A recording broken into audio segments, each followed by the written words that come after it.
You are your own worst enemy. And in this video, I'm going to share with you how to get out of your own way so you can be wildly successful. You're not alone. Many people in this business have this thought, maybe you do too, that says, I am my own worst enemy.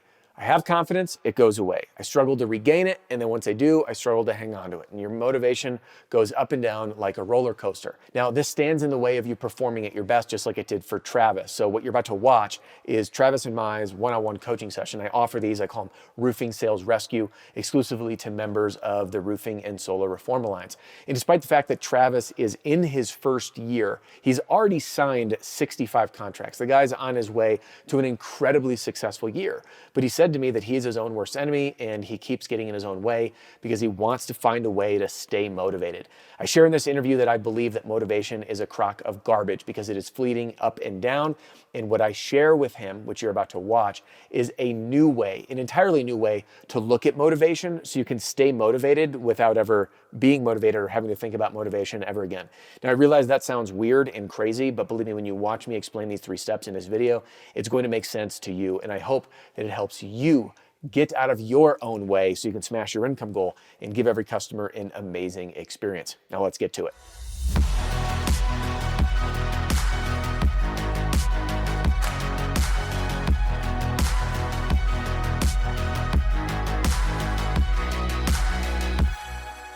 So, Travis, thanks for joining me. What's the one thing that is holding you back personally or professionally right now? Honestly, I think being pretty new, I just got into this field this last year. And so I just know I've had a little bit of success with my door knocking and getting contracts. And sometimes I think my worst enemies are just myself, finding that motivation to get out there and really having to just dig in a little bit, trying to get out there and knock those doors all the time. Are you working storms or retail? Storms. Storms. So you said something. Your worst enemy is yourself. Tell me what you mean. Some days, like today's been a great day. And so I'm just pumped up. I'm going, flying around and doing all kinds of work and it's going good. And there's just those days, where I'm in a lull and I just feel, God, I got to really muster it up because I'm like, I got to get out there. People aren't going to just call me to always, not at this point in my career at least, to come out and do inspections. So just getting out there and trying to stay motivated. Yeah. What do you, you said staying motivated. Where do you find your biggest inspiration right now? Like what inspired, let me ask this in a better way. What does feeling motivated feel like to you? So I have a daughter, she's 14. And I mean, honestly, a lot of times just being able to, let her know how I'm doing, just doing a good job knowing that, I want to go places. I want to make an impact in this field in general. Like, I hope I can just be really good at this, and I want to be able to train people and make other people good. But just being successful and being like having my kid be proud of me, that's a big one. I pray a lot too, so I'm always praying. I go to church a lot, so I don't know, just proud, mostly my daughter and family. Yeah. So what does not feeling motivated feel like? When the weather might be a little bad, I'm in my car, sit there too long, and it's just especially like what's been cooler outside here. And so just, getting that, like, just get out of the car and let's go. Like, yeah. Just do it. So you described things that are all obviously outside your control, weather, things like that. I think motivation's a crock of garbage. And I'll tell you why. Because motivation comes and goes. And it happens to me too, by the way. There's days like that I'll get completely unmotivated to do work.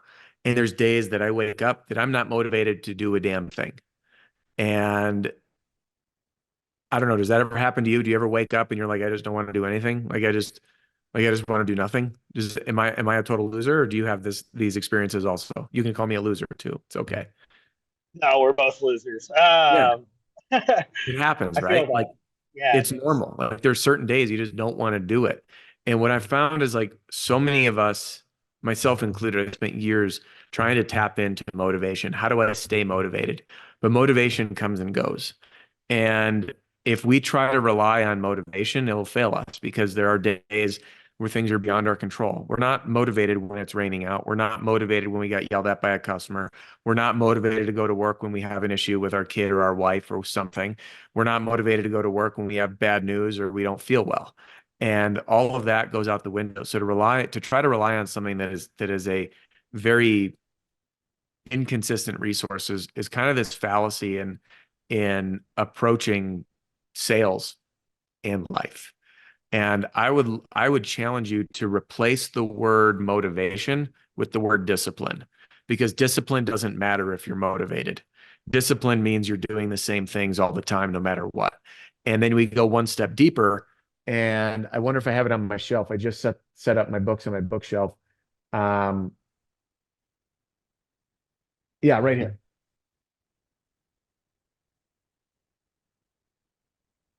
This and Charles Duhigg books. Charles Duhigg's book on habits. What is Charles Duhigg's book called? The Power of Habit, and then there's Atomic Habits. And I think at the end of the day, what we need to do is replace again, we have motivation, then we have discipline, then we have habits. And in habits, good or bad, they carry us forward. They're consistent and they're reliable. Motivation is not. Discipline also comes and goes, but we use these to get to the end goal of creating a good habit. So I'll use my motivation, which is fleeting. I'm motivated one day and not another, and motivated one day and not another. By the way, the same thing even happens in my hobbies. Like I love trail running, and I go through times where I'm super motivated to run. And then in the winter, when it's 15 degrees out and the sun doesn't come up till 7 in the morning or 7:30 or whatever, and I have to get my run in, and now I'm putting a headlamp on and running in the pitch black in the mountains when it's 15 degrees.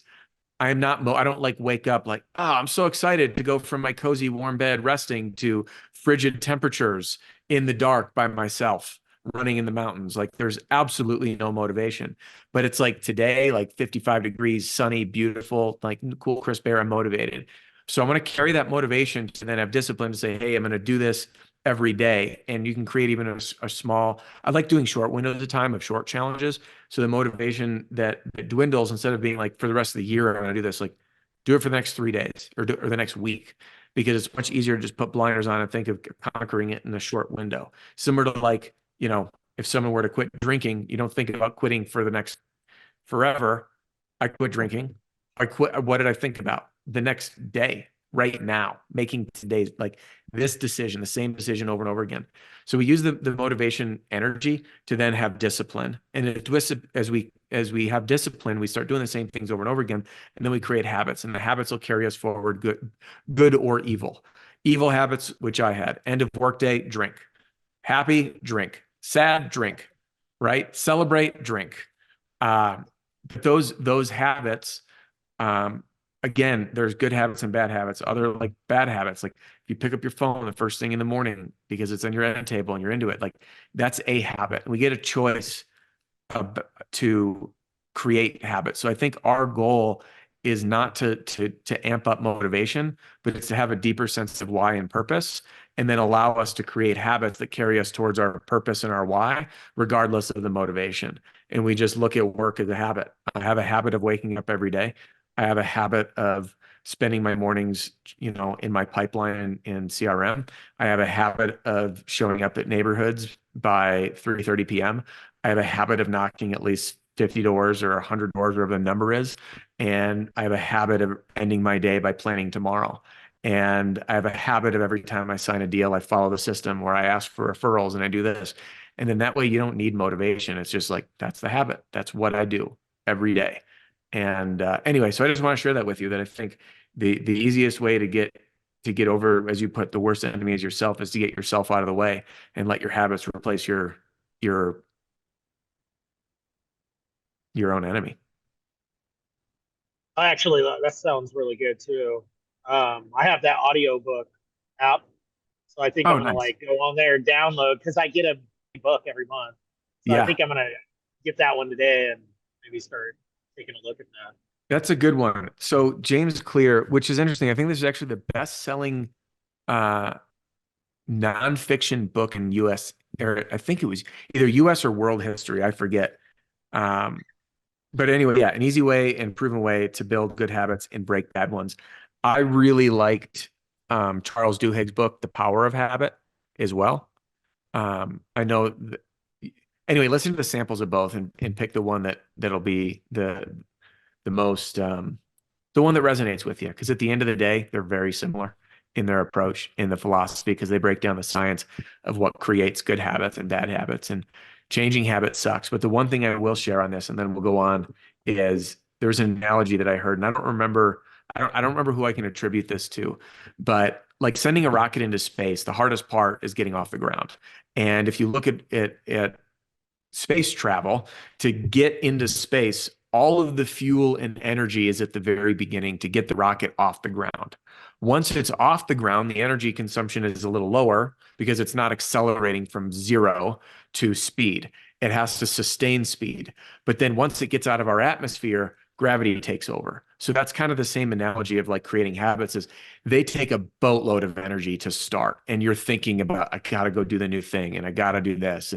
And then what happens is after you start doing it, they require less energy until then the habit takes over, just like you're in orbit. Like you're just moving and it's second nature. And I've loved that analogy because as I've created new habits in my life, I'm just like, all I got to do is like 6 weeks of doing the same thing. It'll be hard work for 6 weeks and then it'll take over and it's easy.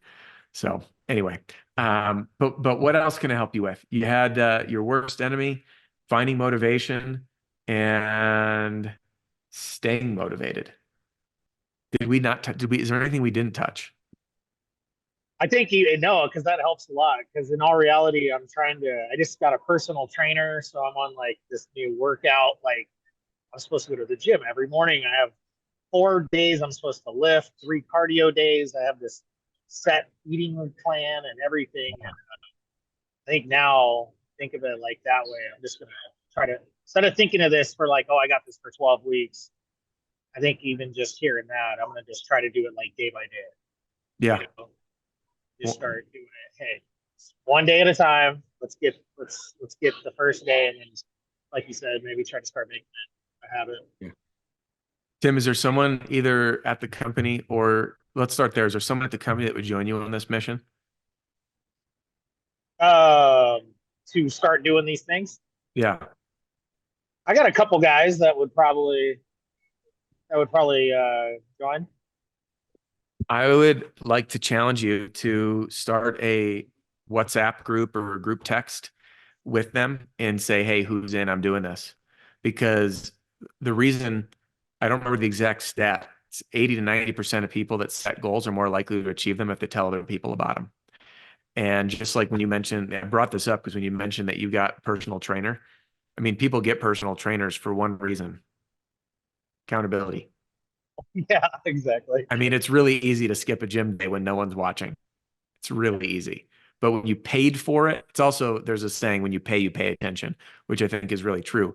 So get a group, and, man, have everyone throw $100 in and say, you break the habit, you lose $100 because when you pay attention. And if you end up putting both of those together, where you're paying, everyone's putting $100 in the pot, and if you break the habit, you forfeit it, and then everyone who succeeded, maybe you guys go out and do something fun with $100, like pool the money together, go kart racing, or go do something wild as a celebration, like 12 weeks from now if they make it through. But having other people in your corner is a really big help, really big help. Yeah, I think that's what I told myself. I was like, if I get a trainer and I pay for this, I'm gonna do it. Yeah. And then obviously you gotta, like you said, you're telling everybody in your circle about it because then you're holding. it's funny because it is. It's like you're holding yourself accountable because you are sharing that with everybody too. Yeah. When I had some running goals and I ended up hiring a coach, same thing. It was through an app where he could see every one of my workouts. He'd prescribe them to me 6 days a week, and then I would do them. And I wore a watch that monitored everything, and it would automatically upload to the app, so I couldn't hide. And I'd have to like update my progress and how it was going, and it would get progressively more challenging. And anyway, that accountability I think is a huge help. Um, so yeah, this industry is just a battle of the mind, dude. That's all. It's a battle of the mind. What we do every day is so simple. I mean, all we do is we knock doors, we talk to people, we look at roofs, and then we educate homeowners on their options, and we pull our hair out dealing with insurance companies. And it's really simple. It's not easy. It's all this stuff that makes it more challenging. And uh, it's funny. Just this morning, I filmed a video that I was inspired during my workout this morning. That work ethic makes you a lot more money than sales skills, and most people think it's the opposite. They say, "Hey, I'm going to be great at sales. I'm going to be great at sales," which, by the way, obviously, ideally both. But I've watched people who I would give a B minus to a C in their sales skills, and they're making multi six figures in roofing because they have the right sales habits, because the right work ethic. Where on the other side, you could be the greatest salesperson in the world, but if you don't go to work every day, if you don't have the work ethic to pull in those extra Saturdays or work the evenings when you need to, it's not just putting time in, but doing the right activities all the time. They don't make money. And I've watched people that, like, in theory, you talk with them and you're like, man, you know this stuff. Like, you're good at sales, but they're not good at making money because they have no work ethic. Meanwhile, the guy that's got a killer work ethic, who's not that great at sales, he's going to make money because he's just in front of people doing the right things every day. So, I've had a lot of people ask me, especially like newer, they're like, how have you had so much success at the doors? Like I've signed a lot of contracts since the beginning of the year.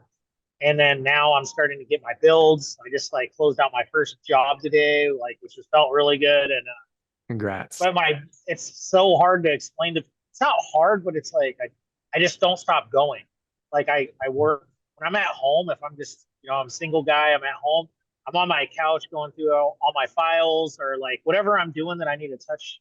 It's just like you said. It's just staying consistent with that. And I'm at the office every day. A lot of guys, I'm like, hey, what's up, man? What are you doing? He's like, golfing, and it's like middle of the day. I'm like, oh, that's it. So, Yeah. You're like, sweet, I'm working. yeah.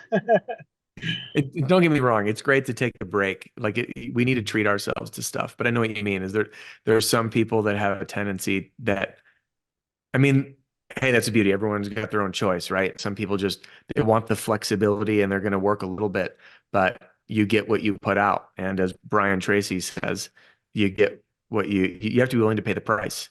So if you want to make a bunch of money, you got to be willing to pay the price of putting in the time. If you want a bunch of freedom, cool. You got to be willing to pay the price that you're going to earn a lot less money in exchange for the freedom, for the time.